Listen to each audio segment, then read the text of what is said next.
한국밖에 없습니다. 사우디 왕세자가 직접 전화를 걸었습니다. 석유 왕국의 절대 권력자가 아시아의 작은 나라에 고개를 숙인 겁니다. 강 한 줄기 없는 나라, 3,500만 명의 목숨이 바닷물에 달려있는 나라, 미국도 실패했고 독일도 손을 들었던 그 사막에서 10년째 세계 1위를 놓지 않는 나라가 있었습니다. 하루 640만 톤의 바닷물을 생명수로 바꾸고 5년간 6조 7천억 원을 쏟아부어도 모자라 더 달라고 매달리게 만든 대한민국. 그 충격적인 전말을 지금 공개합니다. 구독과 좋아요를 눌러주시면 한국의 위상이 널리 알려집니다. 한국 화이팅이라고 댓글을 남겨주세요. 저는 파이살 아라르르비라고 합니다. 사우디아라비아 수자원청 SWA에서 18년을 일한 사람입니다. 직책은 차관보였고 쉽게 말하면 이 나라 3,500만 명이 매일 마시는 물이 어디서 오는지, 그 물을 누가 만드는지, 그리고 그 물이 언제 끊길 수 있는지를 관리하는 자리였습니다. 세상에서 가장 무서운 책상이었습니다. 사우디아라비아를 모르는 사람은 없을 겁니다. 석유의 나라, 전 세계 원유 수출의 15%를 차지하는 돈이 넘쳐나는 왕국.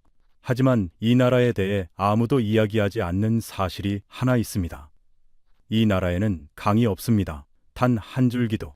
호수도 없습니다. 연간 강수량은 59mm, 서울의 10분의 1도 안 되는 양입니다.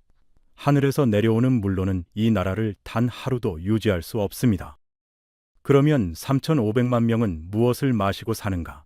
답은 바다입니다. 바닷물에서 소금을 빼내 마시는 물로 바꾸는 기술, 해수 담수화. 이 나라 국민의 97%가 담수화 시설에서 만든 물을 마시고 그 물로 밥을 짓고 그 물로 아이들을 씻깁니다. 매일 500만 세제곱미터. 담수화 시설이 멈추면 어떤 일이 벌어지는지 아십니까? 48시간 안에 수도꼭지가 마릅니다.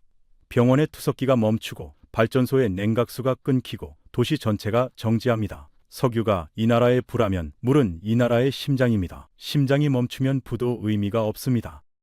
저는 그 심장을 관리하는 사람이었습니다. 리야드에서 태어나 킴사우드 대학교에서 환경공학을 전공했고 영국 임페리얼 칼리지에서 수자원 관리 석사를 마쳤습니다. SWA에 들어온 것은 31살 때였고 그 뒤로 18년간 이 나라의 담수화 시설을 짓고 검수하고 운영하는 일을 해왔습니다. 물에 대한 저의 공포는 어린 시절부터 시작됐습니다. 제가 8살이던 해 리야드 남쪽 외곽의 담수화 시설 하나가 고장으로 3일간 멈춘 적이 있었습니다. 동네 전체의 수도가 끊겼고 어머니는 새벽 4시에 일어나 배급소 앞에 줄을 섰습니다. 한 가정에 주어진 물은 20리터짜리 통 하나. 내 식구가 하루를 버텨야 하는 양이었습니다. 마시는 것만 겨우 해결하면 씻는 것은 포기해야 했습니다. 8살 아이한테 그 사흘은 영원처럼 느껴졌습니다. 그 뒤로 저는 수도꼭지를 틀 때마다 물이 나온다는 사실에 안도하는 어른이 됐습니다. 물 산업에서 제가 아는 세계는 단순했습니다. 유럽이 지배하는 세계, 프랑스의 베올리아와 수에즈, 독일의 지멘스, 스페인의 아베 아벤고아, 150년 넘는 역사를 가진 이 기업들이 전 세계의 물을 관리하고 있었고 우리 사우디도 당연히 그들에게 의존하고 있었습니다. 물은 유럽의 것이다. 그것이 제 세계관이었습니다. 한국이라는 나라는 제 업무에서 전혀 기대하지 않은 이름이었습니다. 삼성 휴대폰을 쓰고 있었고 집에는 LG 냉장고가 있었습니다. K-팝이라는 음악을 제 딸이 좋아한다는 것도 알고 있었습니다. 하지만 물하고 한국은 제 머릿속에서 한 번도 연결된 적이 없었습니다. 가전제품은 인정합니다. 그런데 사막 한가운데서 바닷물을 생명수로 바꾸는 일을 그 작은 나라가 해낼 수 있을 거라고는 상상도 하지 못했습니다. 2025년 가을까지 저의 세계는 그랬습니다. 물은 유럽이 만들고 한국은 전자제품을 만드는 나라. 그런데 그해 겨울 왕세자 직속위원회에서 내려온 한 통의 지시가 18년간의 확신을 완전히 뒤집어 놓았습니다. 그 이야기를 지금부터 하려고 합니다. 2025년 11월이었습니다. 리야드의 가을은 다른 나라의 여름보다 뜨겁습니다. 낮 기온이 38도를 찍던 어느 일요일 아침, 출근하자마자 책상 위에 놓여있던 왕실 직인이 찍힌 봉투가 그날 하루를 통째로 바꿔놓았습니다. 비전 2030 전략사업본부 집속 지시서. 내용은 간결했습니다.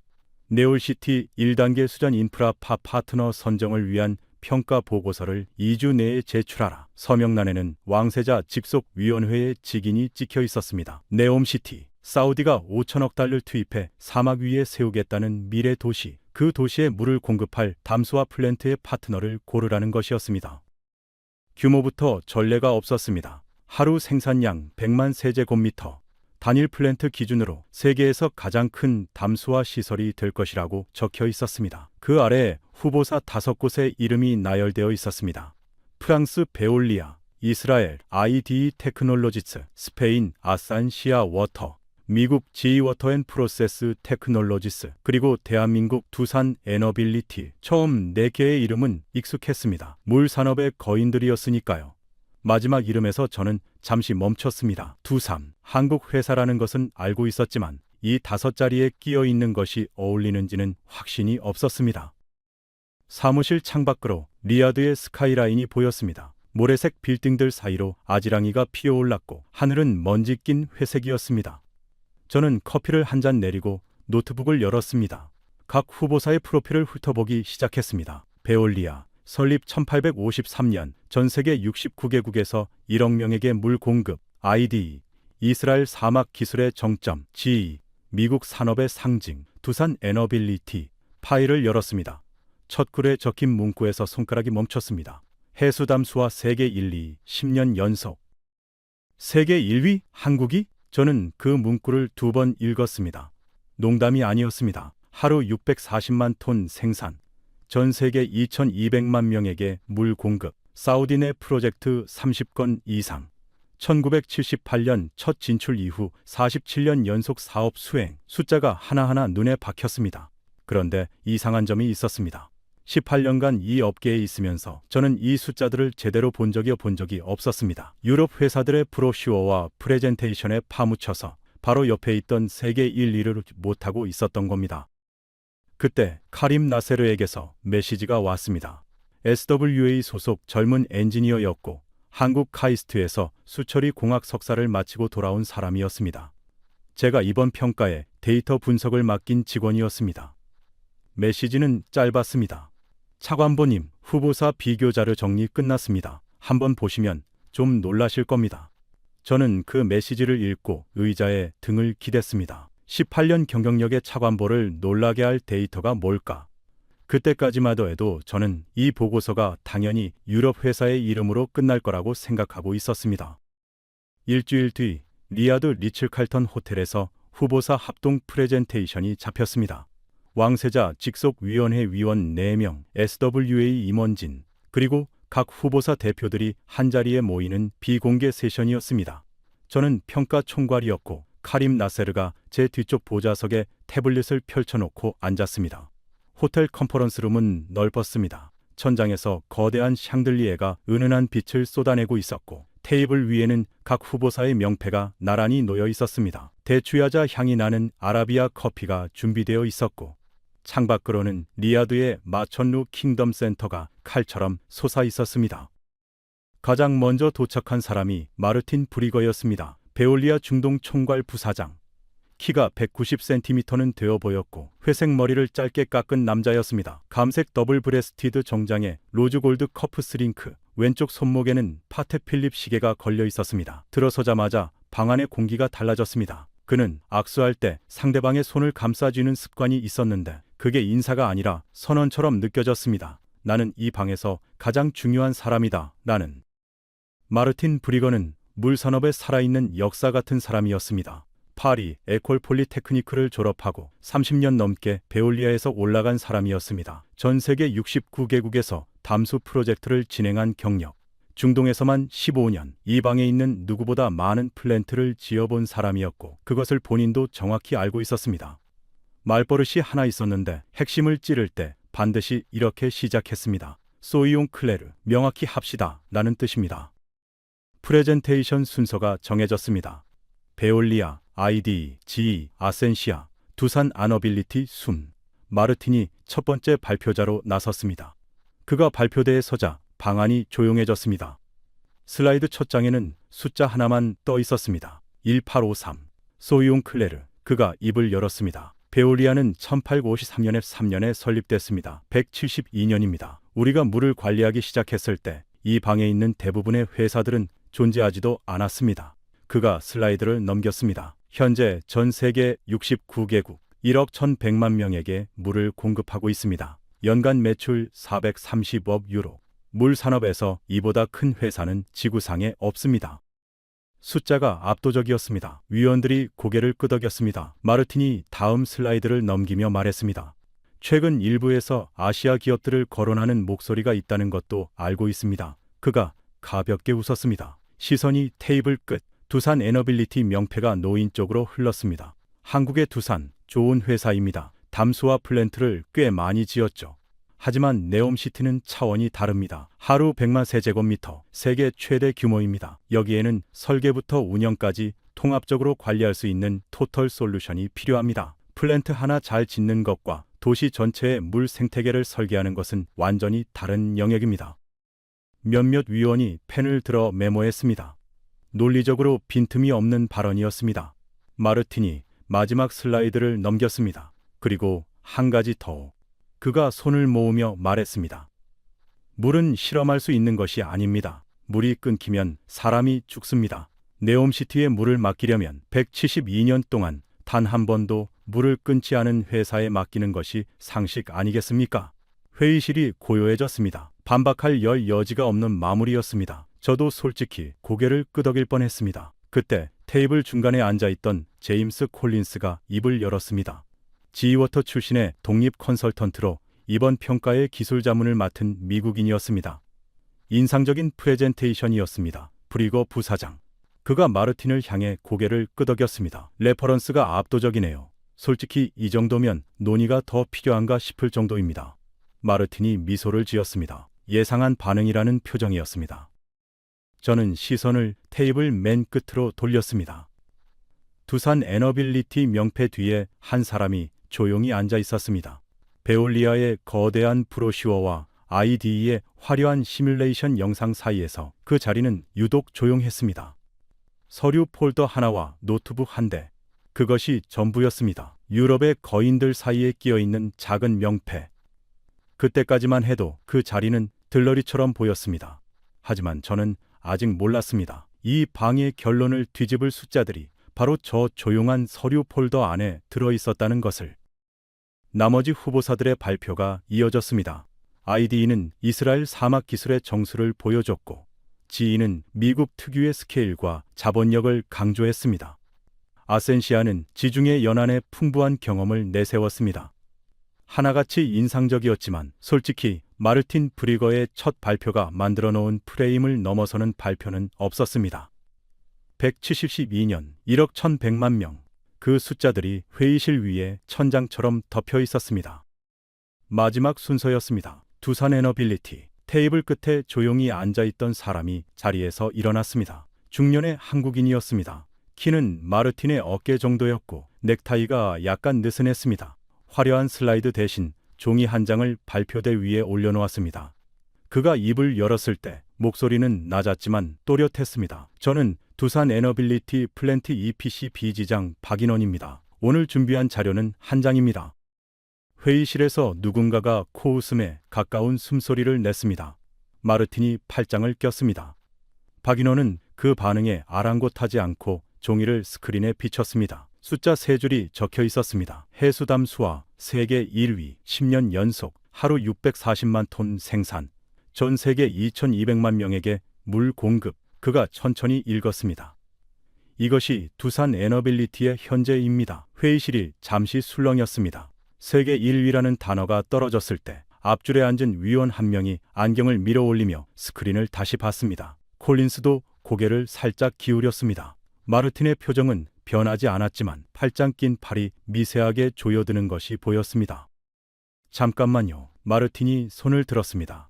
사회자가 미처 제지하기 전에 그가 입을 열었습니다. 세계 1위라는 표현은 정확히 무엇을 기준으로 하신 겁니까? 담수화에는 증발식과 역삼투식이 있습니다. 두산이 강한 것은 구형 증발식 플랜트 분야입니다.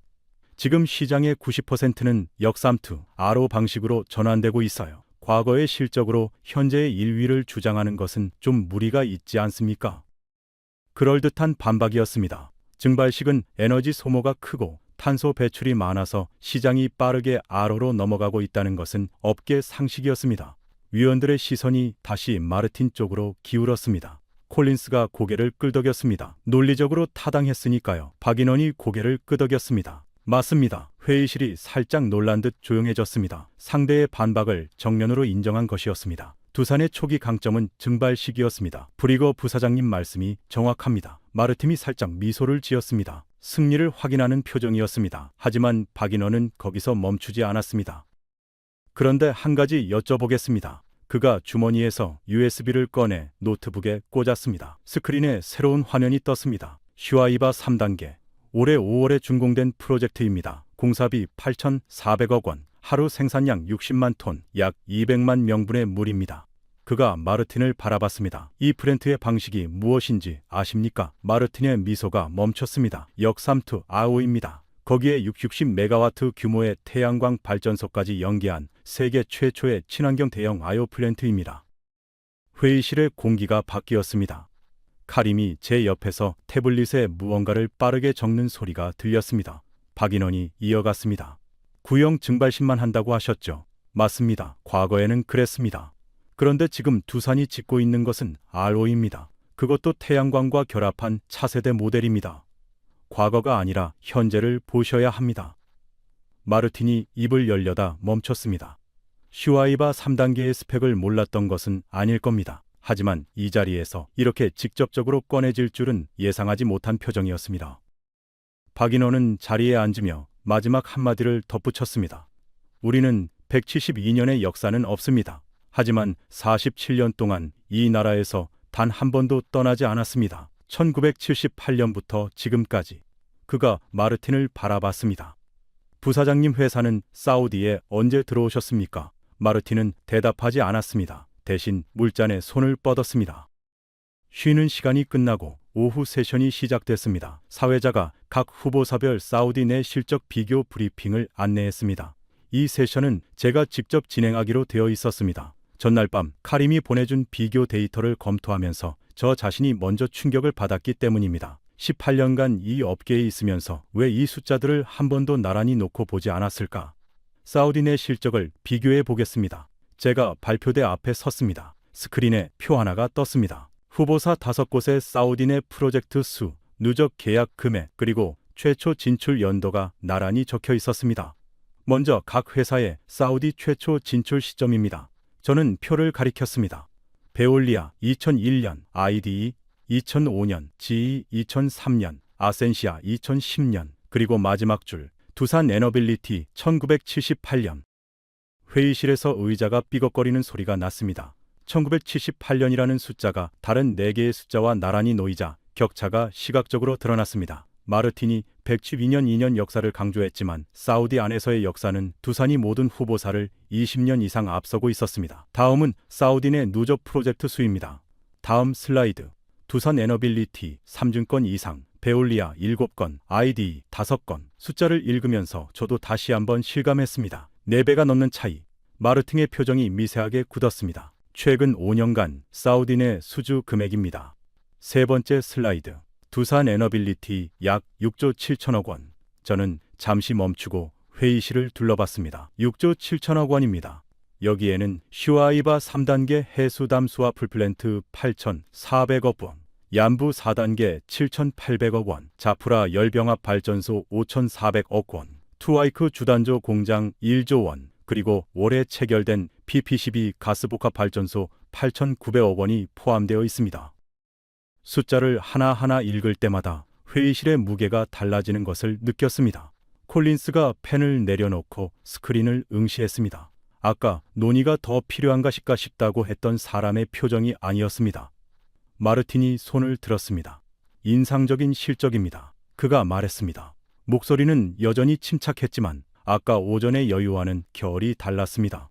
하지만 제 질문은 달라지지 않았습니다. 담수화 플랜트를 많이 지었다는 것과 네옴시티 규모의 통합 수자원 시스템을 운영할 수 있다는 것은 별개입니다. 두산의 실적은 대부분 EPC, 그러니까 설계와 시공까지입니다. 준공 후 20년, 30년을 운영하는 것은 우리 베올리아의 영역입니다. 짓는 것과 운영하는 것, 이 두 가지를 혼동하면 안 됩니다.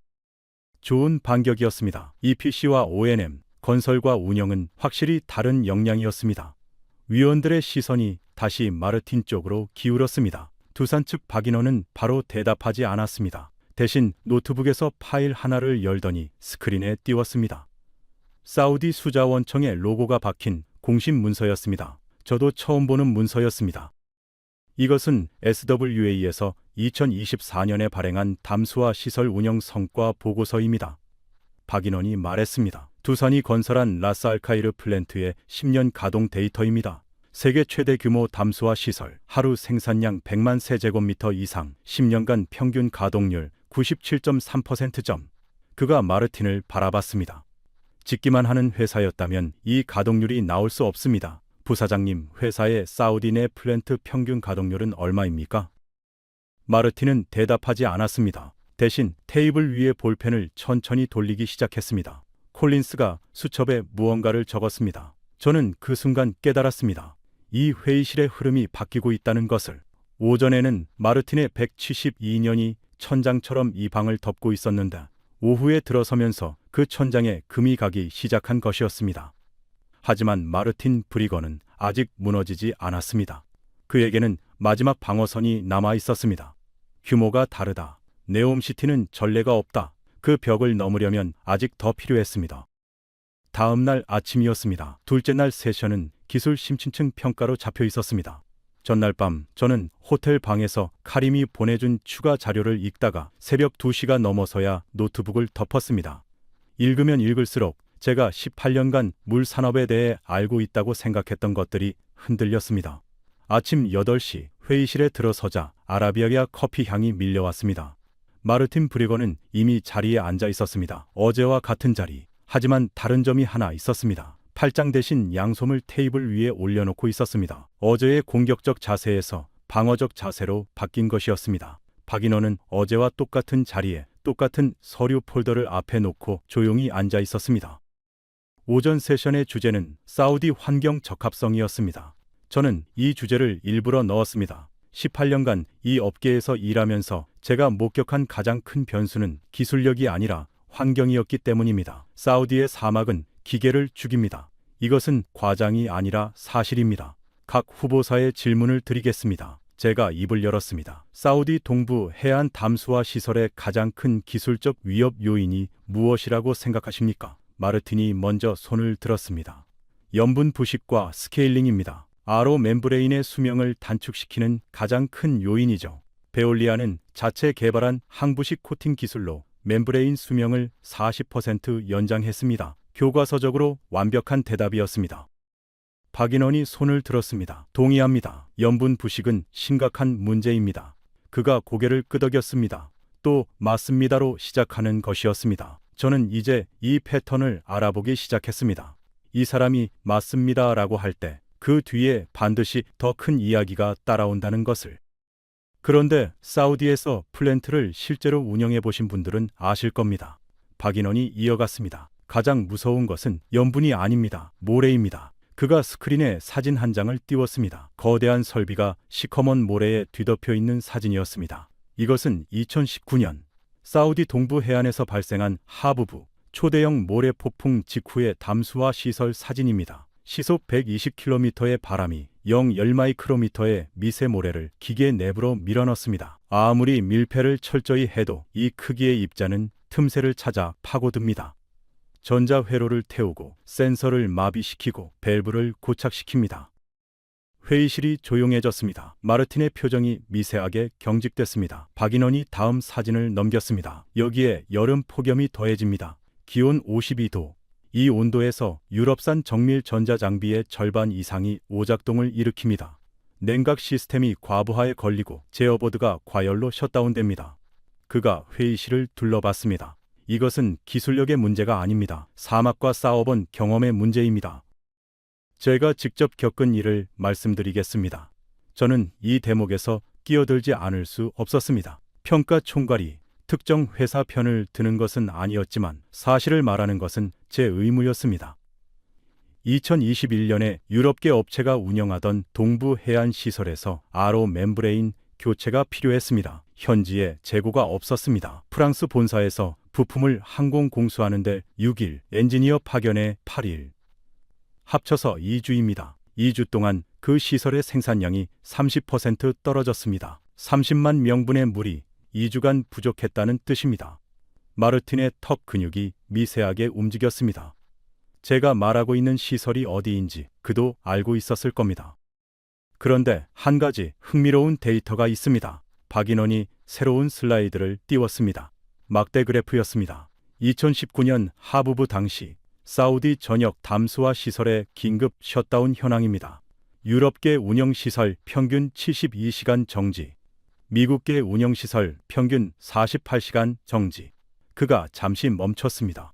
두산건설 운영시설 평균 정지시간 4시간. 그 숫자가 회의실에 떨어졌을 때 콜린스가 펜을 내려놓는 소리가 들렸습니다. 72시간 대 4시간, 18배의 차이. 위원 한 명이 스크린을 사진으로 찍었습니다.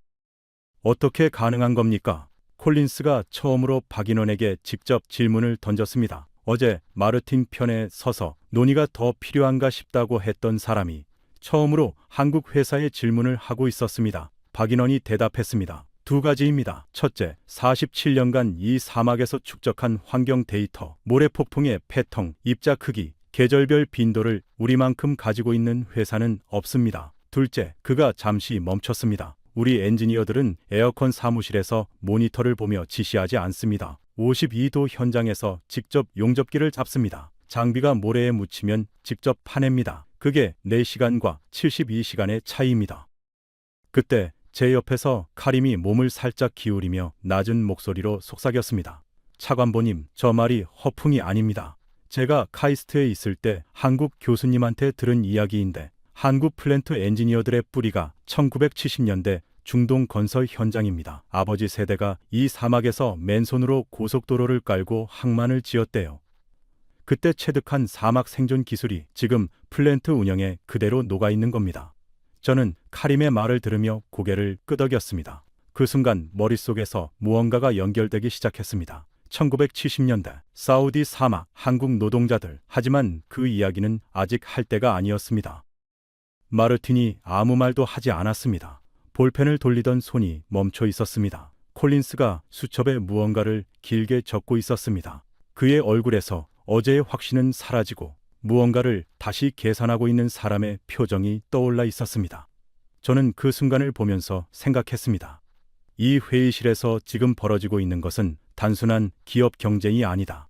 172년의 역사와 47년의 사막이 충돌하고 있는 것이다. 그리고 사막은 역사를 이기고 있었습니다. 오후 세션이 끝난 뒤 호텔 1층 로비 라운지에서 카림과 마주 앉았습니다. 창밖으로 리야드의 석양이 사막 위를 붉게 물들이고 있었습니다. 모래먼지가 섞인 하늘이 주황색에서 보라색으로 천천히 변해가고 있었습니다.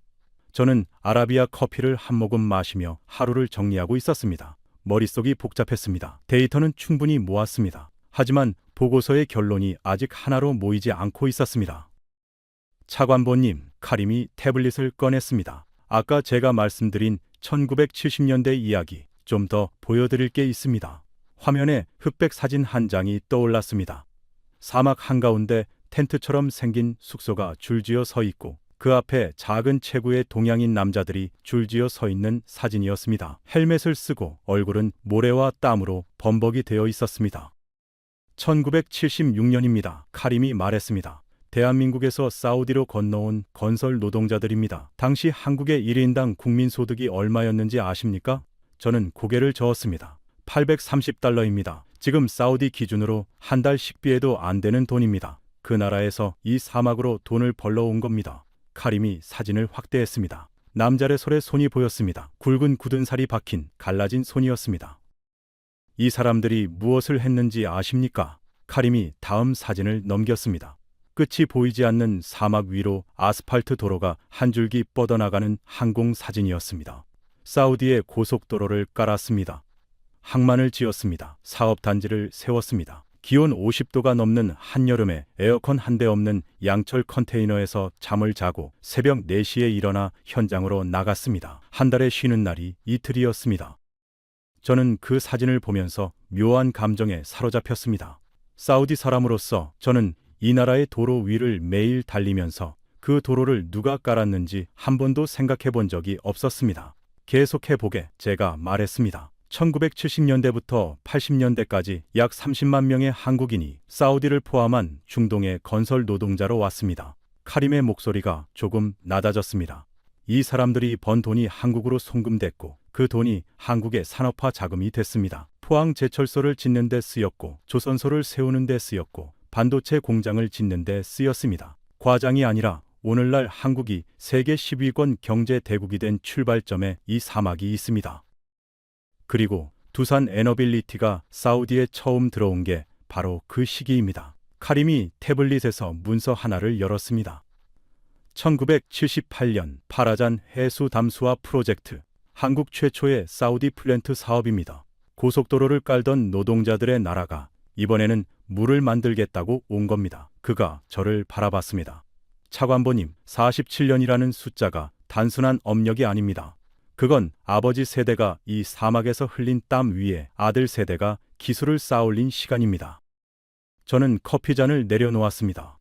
손이 미세하게 떨리고 있다는 것을 느꼈습니다. 카림, 제가 물었습니다. 자네가 한국에 유학을 간 이유가 뭐였나? 카림이 잠시 말을 멈추고 창밖을 바라봤습니다. 석양이 거의 져서 하늘이 짙은 남색으로 물들어가고 있었습니다. 제 아버지 때문이었습니다. 그가 말했습니다. 아버지가 SWA 하급 기술자였을 때 두산 엔지니어들과 현장에서 같이 일한 적이 있었대요. 쇼아이바 플랜트 건설 때였습니다. 아버지가 그러셨어요. 카림의 눈빛이 달라졌습니다. 한국 사람들은 달랐다고. 유럽 엔지니어들은 양복을 입고 에어컨 방에서 도면만 보다가 5시에 퇴근했는데 한국 엔지니어들은 아버지랑 같은 작업복을 입고 같은 현장에서 같이 땀을 흘렸다고. 밤 10시에 문제가 생기면 호텔에서 불려나와서 새벽까지 같이 고쳤다고. 아버지가 말했습니다. 저 사람들은 돈만 벌고 가는 사람들이 아니다. 저 사람들은 우리랑 같이 있는 사람들이다. 그래서 저는 한국에 갔습니다. 카림이 웃었습니다. 하지만 눈가가 살짝 붉어져 있었습니다. 아버지가 존경한 나라의 기술을 배우고 싶었으니까요. 카이스트에서 2년 동안 배운 것 중 가장 인상 깊었던 건 기술이 아니라 태도였습니다. 한국 사람들은 안 되면 될 때까지 합니다. 매뉴얼에 없으면 매뉴얼을 새로 씁니다. 그게 유럽하고 가장 다른 점이었습니다. 저는 아무 말도 할 수 없었습니다. 18년간 물 산업에 있으면서 저는 플랜트의 스펙과 가동률과 계약 금액만 봐왔습니다. 그런데 그 숫자들 뒤에 50년 전 이 사막에서 모래를 씹으며 잡을 잤던 사람들이 있었고 그 사람들의 아들이 지금 세계 최대 담수화 시설을 짓고 있었습니다. 데이터가 아니었습니다. 그것은 세대를 관통하는 의지였습니다. 로비의 조명이 서서히 밝아지고 있었습니다. 밤이 된 것이었습니다. 저는 소파에서 일어나며 말했습니다. 카림, 내일 마지막 세션이 있어. 보고서 결론을 거기서 발표하려고 해. 카림이 고개를 끄덕였습니다. 어떤 결론이요? 저는 창밖의 리야드 야경을 바라보며 대답했습니다. 마르틴 브리거가 한 번도 들어보지 못한 결론. 셋째 날 아침이었습니다. 마지막 세션, 회의실에 들어서자 분위기가 달랐습니다. 이틀간의 공방을 거치면서 참석자들의 얼굴에 피로와 긴장이 동시에 서려 있었습니다. 마르틴 브리거는 자리에 앉아 있었지만 첫날 들어올 때 방 전체를 장악하던 그 기세는 확실히 사그라져 있었습니다. 안경을 쓰고 있었습니다. 이틀 동안 안경을 쓴 적이 없던 사람이었는데 밤새 자료를 들여다본 모양이었습니다. 오전 세션의 주제는 네옴시티 적용 전략 발표였습니다. 각 후보사가 네옴시티 맞춤형 제안서를 발표하는 시간이었습니다. 마르틴이 다시 첫 번째 발표자로 나섰습니다. 이번에는 슬라이드가 화려했습니다. 3 시뮬레이션으로 구현한 네옴시티 수자원 통합 관리 시스템, 해수 담수화부터 하수 재처리, 지능형 배수 관리까지 원스톱으로 운영하는 그림이었습니다. 기술적으로 완성도 높은 제안이었고 위원들도 고개를 끄덕이며 화면을 봤습니다. 발표를 마친 마르틴이 자신감 있는 목소리로 덧붙였습니다. 소이용 클레르, 네옴시티는 전례 없는 프로젝트입니다. 전례가 없다는 것은 이 규모를 해본 경험이 있는 회사만이 도전할 수 있다는 뜻입니다. 하루 100만 세제곱미터, 이 규모의 통합 수자원 시스템을 설계하고 운영해본 회사가 이 방에 몇 곳이나 있습니까? 그가 테이블을 천천히 둘러봤습니다. 자신감이 돌아온 표정이었습니다. 규모, 그것이 마르틴의 마지막 방어선이었습니다. 박인원의 차례가 왔습니다. 그는 발표대 앞에 서서 슬라이드를 띄우지 않았습니다. 대신 한마디만 했습니다. 전례가 없는 규모라고 하셨습니다. 맞습니다. 또 시작이었습니다. 저는 등을 고추 세웠습니다. 그런데 부사장님, 이 나라에서 전례 없는 규모를 실제로 해본 회사가 어디인지 기억하고 계십니까? 그가 스크린을 켰습니다. 사진 한 장이 떴습니다. 바다를 끼고 끝없이 펼쳐진 거대한 시설의 항공 사진이었습니다. 라스 알카이르, 박인원이 말했습니다. 준공 당시 세계 최대 담수화 시설, 하루 생산량 100만 세제곱미터 이상, 350만 명분의 물을 매일 만들어내는 플랜트입니다. 그가 마르틴을 바라봤습니다. 이 시설을 지은 회사가 두산 에너빌리티입니다. 부사장님이 말씀하신 네옴시티의 목표 용량, 하루 100만 세제곱미터. 그 규모를 우리는 이미 해봤습니다. 전례가 없는 게 아닙니다. 전례가 여기 있습니다. 회의실이 완전히 고요해졌습니다. 마르틴의 마지막 방어선, 이 규모를 해본 곳이 없다는 논리가 한 장의 사진 앞에서 무너졌습니다. 콜린스가 수첩을 덮었습니다. 그리고 자리에서 천천히 일어났습니다. 이틀 동안 앉아서 메모만 하던 사람이 처음으로 서는 것이었습니다. 잠깐 발언해도 되겠습니까? 콜린스가 사회자를 바라봤습니다. 사회자가 고개를 끄덕였습니다. 콜린스가 회의실을 둘러보며 말했습니다. 저는 이번 평가에 기술자문 역할로 왔습니다. 첫날, 솔직히 말해서 저는 베올리아가 확정적이라고 생각했습니다. 레퍼런스가 압도적이었으니까요. 그가 마르틴을 바라봤습니다. 마르틴이 미세하게 고개를 끄덕였습니다. 하지만 이틀간의 데이터를 검토한 결과 제 판단에 중대한 변수가 빠져 있었다는 것을 인정합니다. 콜린스가 수첩을 펼쳤습니다. 첫째, 사우디 내 연속 사업 수행 기간, 두산 47년, 베올리아 24년. 둘째, 하부부 대응 실적, 두산 4시간 복구, 유럽계 평균 72시간. 셋째, 라스 알카이르, 네옴시티가 요구하는 바로 그 규모를 이미 이 나라에서 건설하고 운영해본 유일한 회사. 그가 수첩을 덮었습니다. 레퍼런스는 과거의 기록입니다. 하지만 우리가 지금 평가해야 하는 것은 미래입니다. 그리고 미래는 이 사막에서 가장 오래 살아남은 회사가 가장 잘 알고 있습니다. 마르틴의 얼굴에서 표정이 사라졌습니다. 반박도, 미소도, 소이용 클레르도 없었습니다. 첫날 이 방에 들어올 때 온 방을 장악하던 그 여유가 완전히 거쳐 있었습니다. 그는 안경을 벗어 테이블 위에 내려놓았습니다. 그리고 등받이에 기대에 앉았습니다.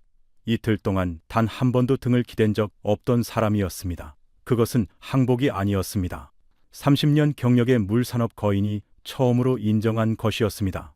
이 사막에서는 자신의 172년이 통하지 않는다는 것을. 콜린스의 발언이 끝난 뒤 사회자가 30분간의 휴식을 선언했습니다. 참석자들이 자리에서 일어나 복도로 나갔습니다. 마르틴 브리거는 자리에서 일어나지 않았습니다.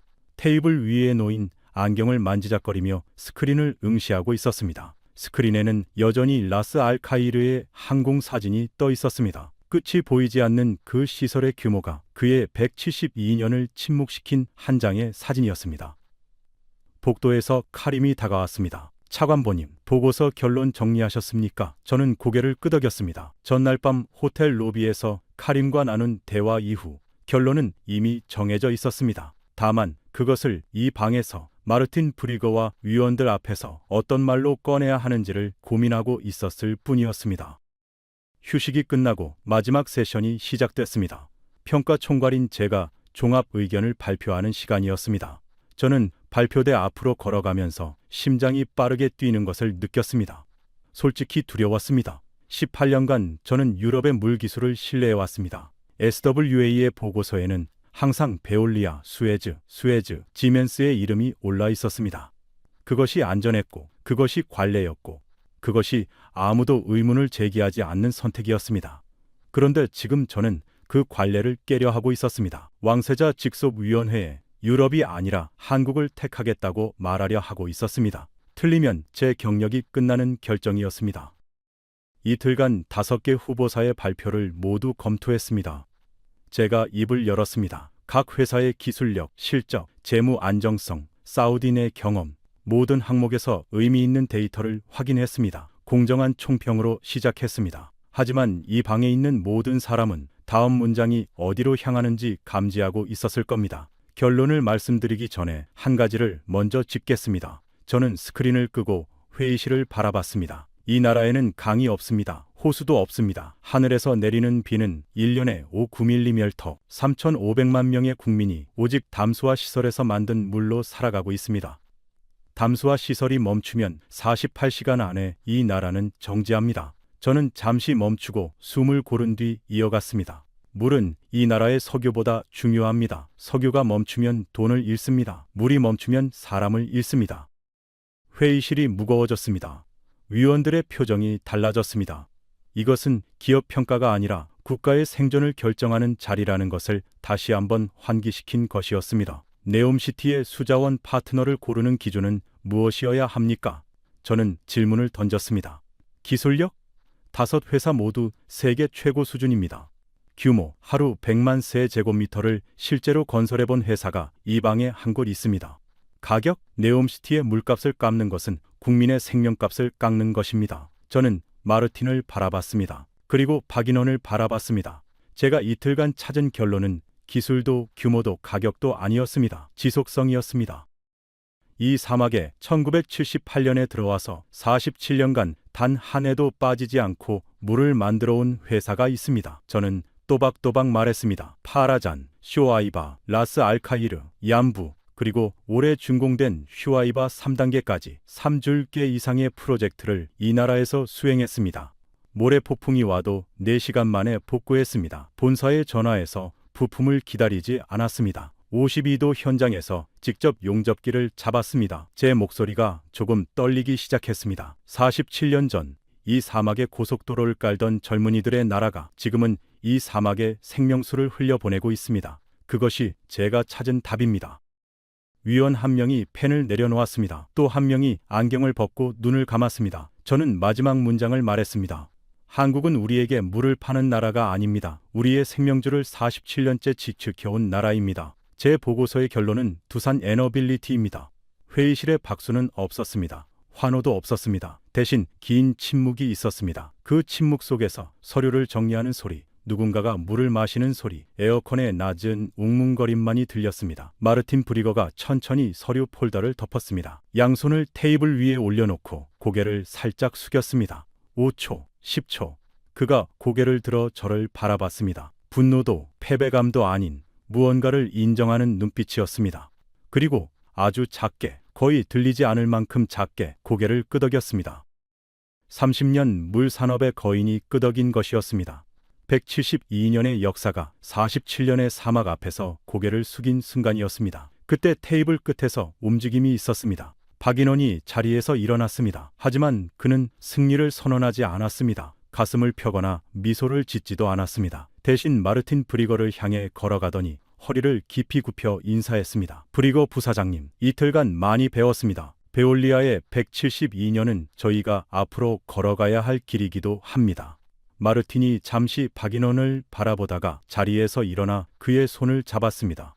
아무 말 없이 첫날 악수할 때 상대의 손을 감싸 쥐어 선언하듯 잡던 그 손이 이번에는 그냥 조용히 맞잡는 것이었습니다.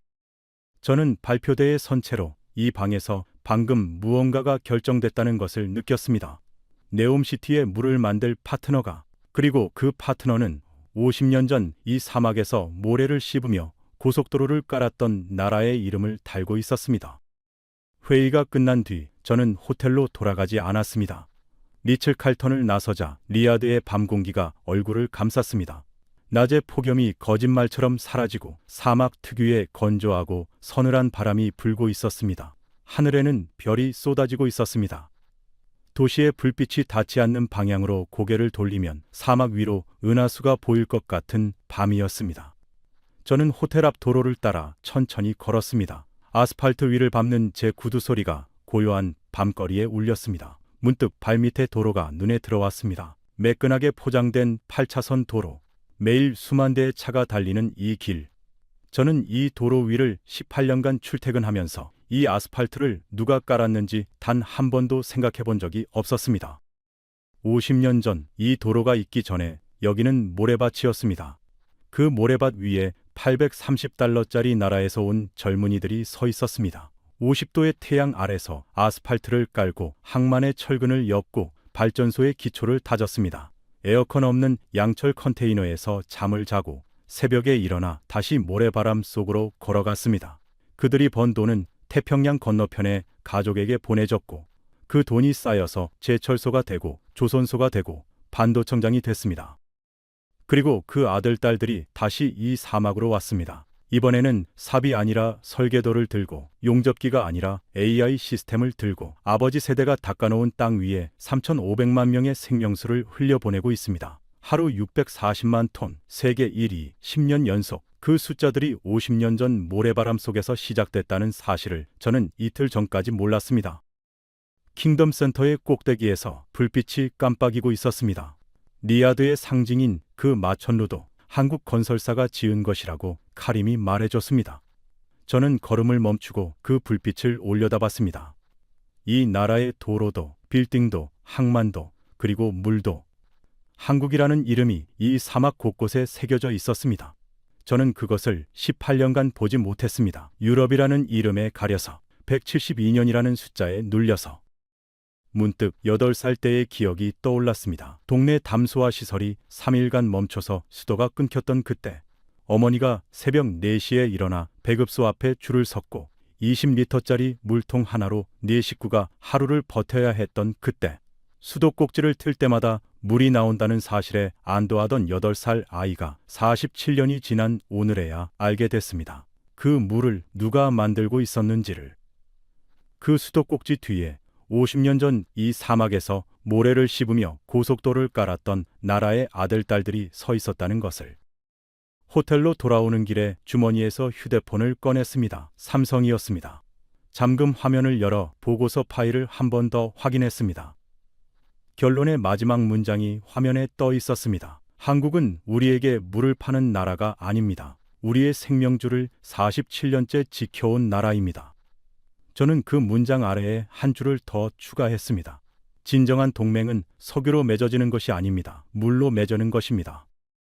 그로부터 몇 주 뒤, 제 보고서는 왕세자 직속위원회를 거쳐 왕궁으로 올라갔습니다. 어떤 최종 결정이 내려졌는지는 아직 말씀드릴 수 없습니다. 하지만 한 가지는 확실합니다. 그 보고서의 결론을 그 방에 있던 모든 사람이 인정했다는 것. 172년의 베올리아조차. 여러분, 지금 이 순간에도 사우디의 해안에서는 바닷물이 플랜트 안으로 빨려 들어가고 있습니다. 짠물이 파이프를 타고 흐르고 멤브레인을 통과하고 맑은 생명수가 되어 3,500만 명의 수도꼭지로 흘러가고 있습니다. 그 심장을 10년째 지키고 있는 나라는 미국도 프랑스도 독일도 아닙니다. 대한민국입니다. 50년 전 이 사막에서 모래를 씹으며 고속도로를 깔았던 아버지들의 나라. 그 아들, 딸들이 지금 사막 위에 생명을 흘려보내고 있습니다. 이 이야기가 더 많은 분들께 전해지길 바랍니다. 공유 부탁드리겠습니다. 구독과 좋아요 그리고 댓글에 대한민국 파이팅 한 말씀 남겨주시면 큰 힘이 됩니다. 지금까지 감동 라이프였습니다. 감사합니다.